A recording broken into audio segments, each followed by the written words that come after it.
तो शुरू करते हैं स्वतंत्रता संग्राम से। और तरीका वही है कि कुछ पॉइंट पढ़ के उसके बाद हम लोग सवाल बनाएंगे और देखेंगे कि कितना हमने अपने माइंड में चीजों को सेट किया है। बिल्कुल सर, रट नहीं सकते आप, बहुत सारी चीजों को रट नहीं सकते, तो हमें समझना है। अगर एक बार समझ हमारे माइंड में फिट हो गया, फिल्म फिट हो गई, अगर इमेजिन हम सही से करने लगे तो फिर हमें कोई दिक्कत होने ही वाली नहीं है, कभी कुछ भूलेगा ही नहीं, क्योंकि जैसे ही हम इमेजिन करेंगे वो फिल्म हमारे सामने आ जाएगा। तो शुरू करते हैं। पहला अंग्रेज विरोधी संघर्ष, ध्यान रखिए, सन्यासियों द्वारा शुरू किया गया था और इसका जिक्र उल्लेख कहां मिलता है? तो बंकिम चंद्र चटर्जी द्वारा लिखित आनंद मठ उपन्यास में इसका क्या मिलता है? जिक्र मिलता है। किसका जिक्र मिलता है भाई? तो उपन्यास में आनंद मठ सन्यासी विद्रोह का। ठीक है, आगे बढ़ते हैं। और 1887 ईस्वी की बात करें तो दादा भाई नौरोजी ने इंग्लैंड में भारतीय सुधार समिति, किसकी? भारतीय सुधार समिति की स्थापना की थी 1887 में दादा भाई नौरोजी ने। और 1887 ईस्वी के बाद ब्रिटिश सरकार का रुख कांग्रेस के प्रति कठोर हो गया था। भारत सुधार समिति की स्थापना कब हुई? अभी अभी हम लोगों ने पढ़ा कि दादा भाई नौरोजी ने इंग्लैंड में भारतीय सुधार समिति की स्थापना की थी, लेकिन सवाल आपसे किया गया कि कब की थी? तो ध्यान से देखे थे क्या? ध्यान से देखे थे? अगर हाँ तो ठीक है, नहीं तो इस बार ध्यान से देखिएगा। ठीक है, पीछे बिना गए हमें सही जवाब देना है, तो हमें पता चलेगा कि अपना आईक्यू कितना चल रहा है। नौरोजी, दत्त और वाचा ने धन निकाय के सिद्धांत का प्रतिपादन किया था। ध्यान देंगे, किस निकाय का प्रतिपादन किया था भाई? तो धन निकाय का प्रतिपादन किया था। आगे देखते हैं। दादा भाई नौरोजी ने धन का पलायन सिद्धांत का वर्णन, धन के पलायन सिद्धांत का क्या किया था? वर्णन किया। और अपनी पुस्तक poverty and un British rule in India में किया है। ये क्वेश्चन आ सकता है, poverty and un British rule in India. ठीक है, ये इसमें इन्होंने जिक्र किया। आगे देखते हैं। ब्रिटिश हाउस ऑफ कॉमन्स का चुनाव लड़ने वाले सर्वप्रथम भारतीय कौन थे? दादा भाई नौरोजी थे। और इन्होंने लिबरल पार्टी से उम्मीदवार थे ये, और इसके फलस्वरूप फिन्सबरी से 1892 में चुनाव जीत भी गए थे। लॉर्ड कर्जन ने 20 जुलाई 1905 ईस्वी को बंगाल विभाजन के निर्णय की घोषणा की। ये अगला पॉइंट था अपना। और यहाँ दूसरा सवाल आपके सामने कि दादा भाई नौरोजी जो कि चुनाव जीत गए थे लिबरल पार्टी से, तो ये कब जीते थे? 1894, 92 या 96 या इनमें से कोई नहीं। अब आते हैं जरा अगले पॉइंट पे। तो आंसर बिल्कुल आपको कमेंट करके बॉक्स में बताना है, और हमारे लिए क्या इंप्रूवमेंट हो सकता है इसका भी आप सजेशन दे सकते हैं। मैं कोई अब टीचर नहीं हूं, बिल्कुल आपकी तरह स्टूडेंट हूं। जितना मेरे पास मटेरियल है उतना मैं आपके लिए लेके आया हूं। जहां पे दिक्कत हो रही है, जहां गलतियां हो रही हैं, उसके लिए सॉरी, और आप अपने तरफ से फीडबैक जरूर दीजिएगा। ठीक है, आपका एक थम मेरे लिए बूस्टर का काम करेगा। बिल्कुल आगे बढ़ते हैं। बंगाल विभाजन के विरोध में 7 अगस्त 1905 को कोलकाता के टाउन हॉल में स्वदेशी आंदोलन की घोषणा की गई। बंगाल विभाजन 16 अक्टूबर 1905 को प्रभावी हुआ। इस दिन पूरे बंगाल में शोक दिवस मनाया जाता है। ठीक है, स्वदेशी आंदोलन में वंदे मातरम और विभाजन नहीं होना चाहिए एवं बंगाल एक है आदि जैसे नारे लगे थे। और तीसरा सवाल इसी क्रम में आ गया आपके सामने कि बंगाल का विभाजन कब प्रभावी हुआ? शब्द पर ध्यान देंगे, यहाँ क्या पूछा गया? कब प्रभावी हुआ? ठीक है, कब लागू हुआ नहीं, कब प्रभावी हुआ? स्वदेशी आंदोलन का विचार सर्वप्रथम। आंसर बिल्कुल कमेंट बॉक्स में बताएंगे, और एक ही बार में पीछे नहीं जाना है, एक बार में देखना है। आ रहा है मजा? आगे देखते हैं। स्वदेशी आंदोलन का विचार, भाई ब्रेन वो घोड़ा है जितना दौड़ेगा उतना ही तगड़ा होगा, रख के कोई मतलब नहीं है। 100% तो जीवन में आज तक कोई यूज किया ही नहीं, आप 1% तो यूज कर लो, सिर्फ 1% यूज कर लो, आप काम हो जाएगा। स्वदेशी आंदोलन का सर्वप्रथम विचार कृष्ण कुमार मिश्र के पत्र संजीवनी में 1905 ईस्वी में प्रस्तुत किया गया था। आंध्र के डेल्टा इलाके में स्वदेशी आंदोलन को वंदे मातरम आंदोलन के नाम से भी जाना जाता है। अगला पॉइंट है, देखिए सारे की पॉइंट है, क्या है भाई की पॉइंट। 1906 में कोलकाता में हुए कांग्रेस के अधिवेशन की अध्यक्षता करते हुए दादा भाई नौरोजी ने पहली बार दादा भाई नौरोजी ने स्वराज की मांग प्रस्तुत की। ठीक, स्वदेशी आंदोलन चलाने के तरीके को लेकर कांग्रेसी 1906 ईस्वी में सूरत अधिवेशन में उग्रवादी और उदारवादी दो दलों में बट गए। उग्रवादी यानी गरम दल, ठीक है, और उदारवादी यानी नरम दल। तो गरम दल जो नवयुवक टाइप के लोग थे गरम दल में, और जो बुजुर्ग टाइप के लोग थे वो नरम दल में, उदारवादी नामक दो दलों में विभाजित हो गया। और इस सम्मेलन की अध्यक्षता किसने की थी? रास बिहारी बोस ने की थी। जी बिल्कुल, वही सिंगापुर के रास बिहारी बोस, जिन्होंने सिंगापुर में सुभाष चंद्र बोस जी के साथ मिलकर आजाद हिंद फौज की स्थापना कर दी थी, वही रास बिहारी बोस जी। अब यहाँ पे सवाल ध्यान से देखा, अब जरा सवाल का जवाब दीजिए कि कांग्रेस के किस अधिवेशन में कांग्रेस दो दलों में बट गया था? सूरत, कोलकाता, मद्रास और मुंबई।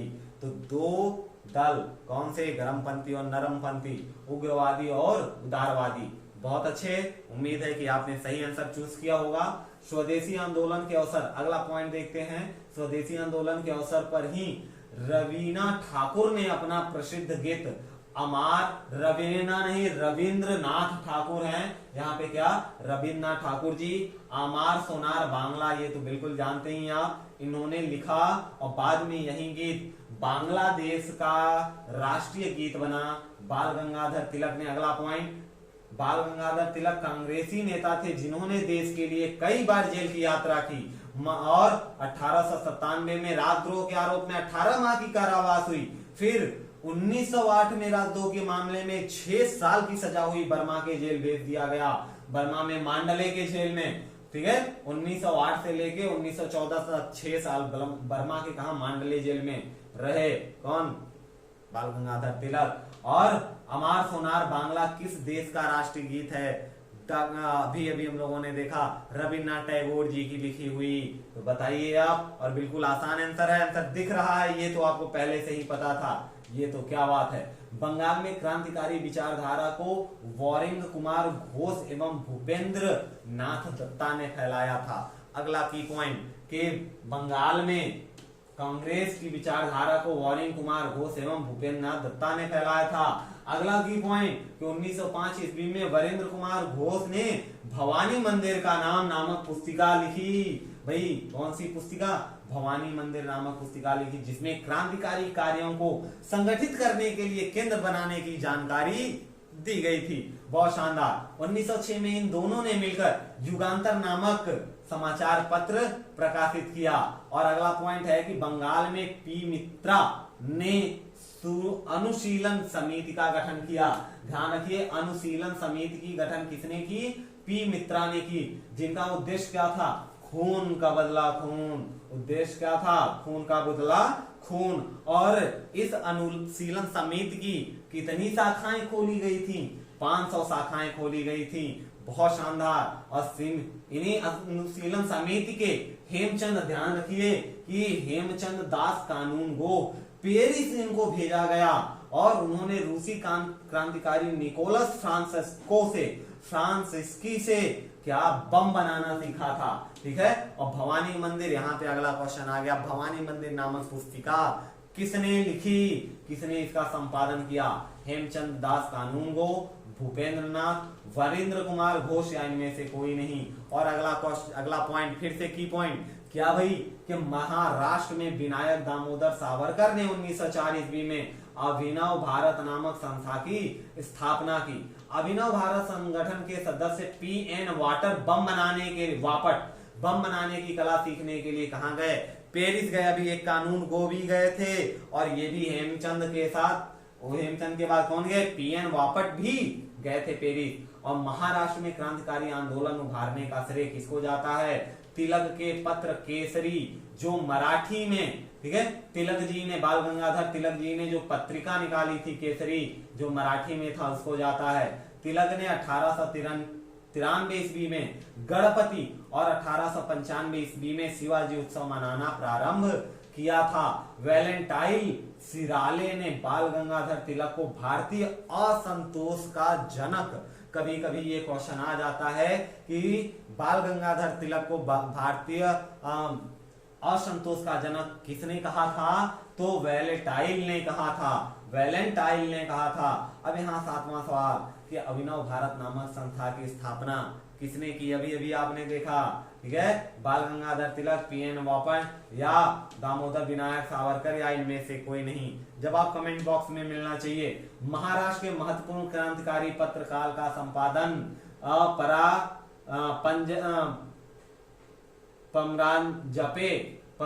पमरांजपे ने किया था। फिर प्रफुल्ल चाकी और खुदीराम बोस ने 30 अप्रैल 1908 ईस्वी को मुजफ्फरपुर के जज किंग्सफोर्ड की हत्या का प्रयत्न किया। गलती से यह बम कैनेडी के गाड़ी पर जा गिरा और एक महिला और एक छोटी बच्ची की मृत्यु हो गई थी। जिसके उपरांत क्या किया, चाकी ने तो आत्महत्या कर ली, लेकिन खुदीराम बोस को लगभग पकड़ लिया गया और इनको 18 वर्ष की अवस्था में 11 अगस्त 1908 को फांसी दे दी गई। खुदीराम बोस बंगाल के क्रांतिकारी के युगांतर दल के सक्रिय सदस्य थे।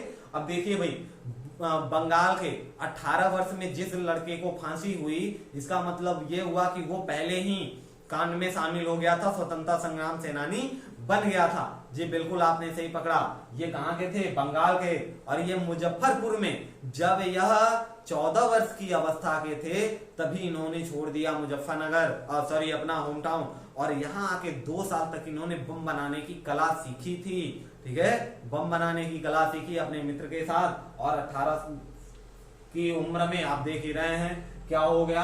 तो युगांतर दल के सक्रिय सदस्य थे। और राजेंद्र कुमार घोष नेता कौन थे, राजेंद्र कुमार घोष 1905 ईस्वी में लंदन में श्यामजी कृष्ण वर्मा ने इंडियन होम रूल सोसाइटी की क्या की थी, स्थापना की थी। अब यहाँ पे एक सवाल आया कि खुदीराम बोस ने मुजफ्फरनगर के जज की हत्या का प्रयत्न किया, कब किया, 30 अप्रैल, 11 अगस्त, 18 नवंबर या इनमें से कोई नहीं। सन तो आपको दिखा ही था। खैर अगला पॉइंट है कि 30 दिसंबर, मजा आ रहा है, अगर मजा आ रहा है तो सर 3 सेकंड लगना है, शेयर कर दीजिए, शेयर कर दीजिए, हमारा मनोबल बढ़ा रहेगा। ठीक है, जैसा कि हमने बताया, हम बिल्कुल कोई एक्सपीरियंस नहीं है, कोई अनुभव नहीं है, फिर भी आपके सामने प्रेजेंट है, तो हमें हौसले की जरूरत है। ठीक, हौसला अफजाई बहुत जरूरी है। 30 दिसंबर 1906 को ढाका के नवाब सलीम उल्लाह खां के निमंत्रण पर सम्मेलन हुआ। नमाज बकार उल मुल्क इसके अध्यक्ष थे। ठीक है, इसी सम्मेलन में अखिल भारतीय मुस्लिम लीग का उदय हुआ।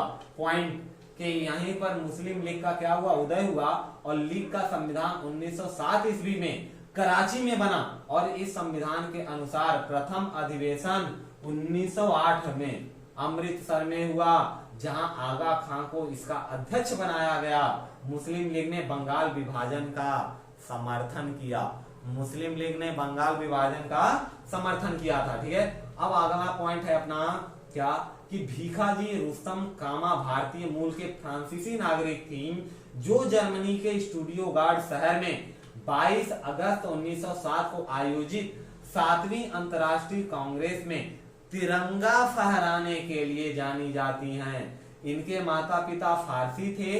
इन्होंने दादा भाई नौरोजी के निजी सचिव के रूप में काम किया था। जी बिल्कुल, यही दादा भाई नौरोजी, लिबरल पार्टी से जीतने वाले, जिन्होंने इंग्लैंड में सीट जीतकर तहलका मचा दिया।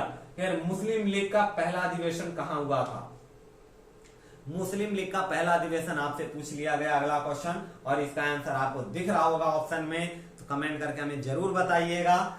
अगला की पॉइंट देखते हैं कि 1 जुलाई 1909 को मदनलाल धिंगरा ने विलियम कर्जन वाइली को गोली मारकर हत्या कर दी। 16 अगस्त 1909 को मदनलाल धिंगरा को मृत्यु दंड दिया गया, और 21 दिसंबर 1909 को अनंत कांगरे ने जैक्सन को गोली मार दी। अनंत कांगरे ये हमारे फेवरेट पसंदीदा स्वतंत्रता संग्राम सेनानियों में से एक हैं। आप इनकी स्टोरी पढ़िएगा, बायोग्राफी पढ़िएगा। खैर अगला पॉइंट है कि वायसराय लॉर्ड हार्डिंग ने 1911 ईस्वी में दिल्ली में भव्य दरबार का आयोजन इंग्लैंड के सम्राट जॉर्ज पंचम एवं मेरी के स्वागत में किया। इस दरबार में निम्न घोषणाएं हुई। ये घोषणाएं इंपॉर्टेंट है। क्या क्या? पहली घोषणा हुई कि बंगाल के विभाजन को रद्द किया गया, और दूसरा कि बंगाली भाषी क्षेत्रों को मिलाकर अलग एक प्रांत बनाया गया, और इसी संदर्भ में बिहार एक अलग राज्य बनकर उभरा जिसमें उड़ीसा भी